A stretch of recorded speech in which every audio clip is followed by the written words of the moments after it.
This is my ultimate whales expedition. In previous episodes, I found the largest orca I've ever seen, explored the friendliest whales on the planet in San Ignacio Lagoon, and witnessed the playful humpback whales of Hawaii. This week, I returned to Baja California, Mexico. For the next few days, we set out into the Sea of Cortez in search of the ultimate giants of the ocean, blue whales. The Baja California Peninsula is the gateway to the Sea of Cortez. The East Coast route follows some of the deepest trenches in the area. It is full of life. It wasn't long before I found myself surrounded by sea lions. During this time of year, the sea lions gather along the coast and are incredibly friendly. Although they are big enough to startle you if you aren't used to them.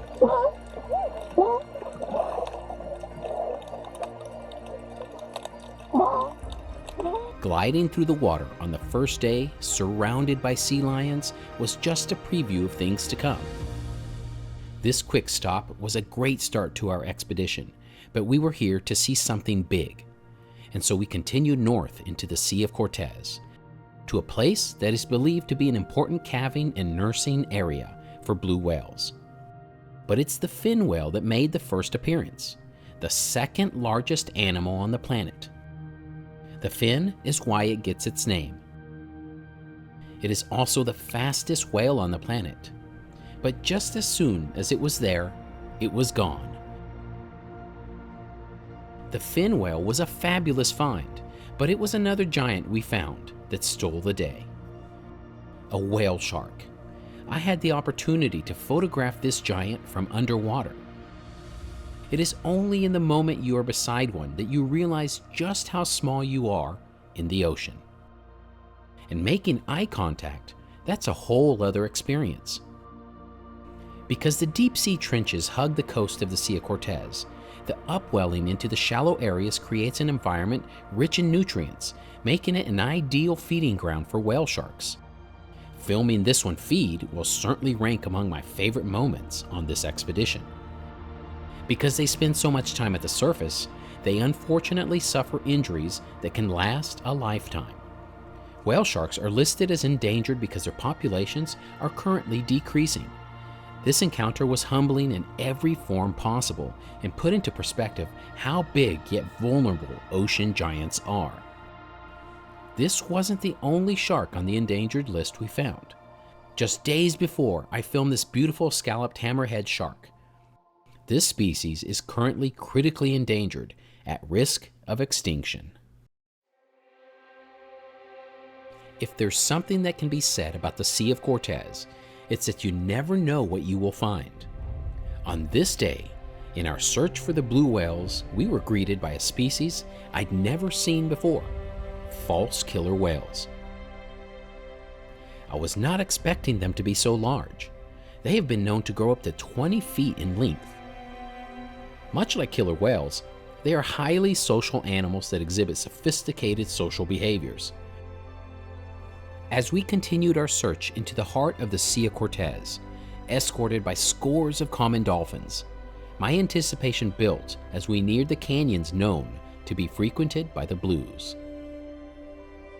And then, finally, it happened. A blue whale. Blue whales are the largest animals ever known to have lived on Earth, even larger than the largest dinosaurs. The blow alone can reach up to 30 feet in height. Filming such a giant was remarkable. The Sea of Cortez serves as a critical habitat for blue whales, providing them with rich feeding grounds and a relatively safe environment to breed and nurse their young. Blue whales are most commonly observed in the Sea of Cortez during the winter and early spring months. It's believed that blues can live up to 70 to 90 years, and some individuals are known to have lived over 100. Seeing this creature up close is not something I will soon forget.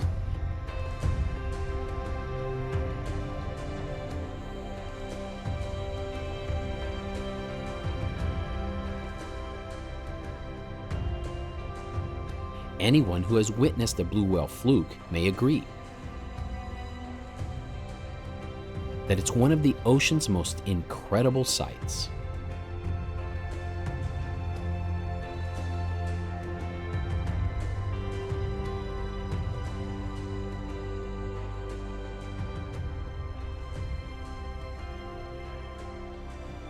The sheer size of this one is what really blew me away.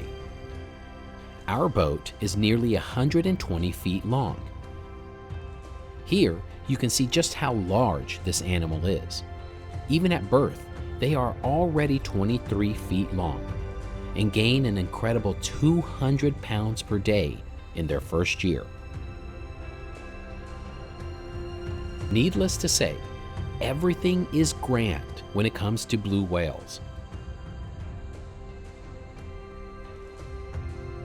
As I filmed it, something special happened. Take a look at this. Notice how full its mouth is. This blue was diving and feeding below. It was not something I was expecting to capture.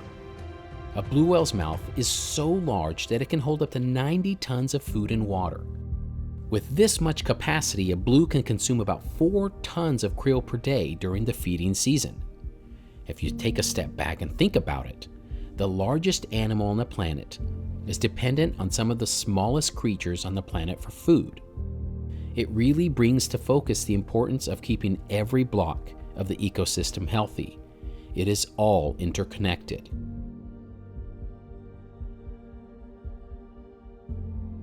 Every time this whale would dive, somewhere in the distance, millions of krill would appear on the surface.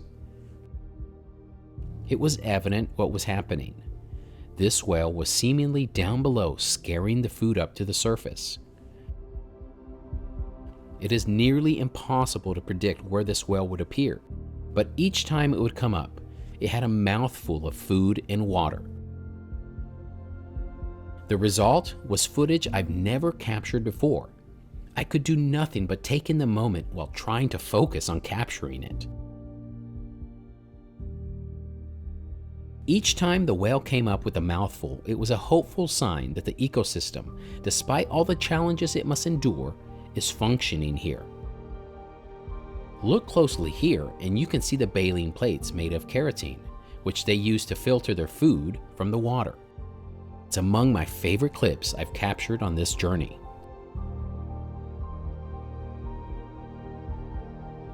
As the sun set on a successful journey to find the largest giants of them all, I couldn't help but to reflect on how special the many places, the many species I've seen on this ultimate whale expedition. These images motivate me to keep sharing the beauty of our nature, because if I can convince just one person, at the very least, to appreciate more what's out there, my job is done. These animals are grand, and despite their size, far too often they are easily taken for granted, and unfortunately at risk of being ignored until it's too late.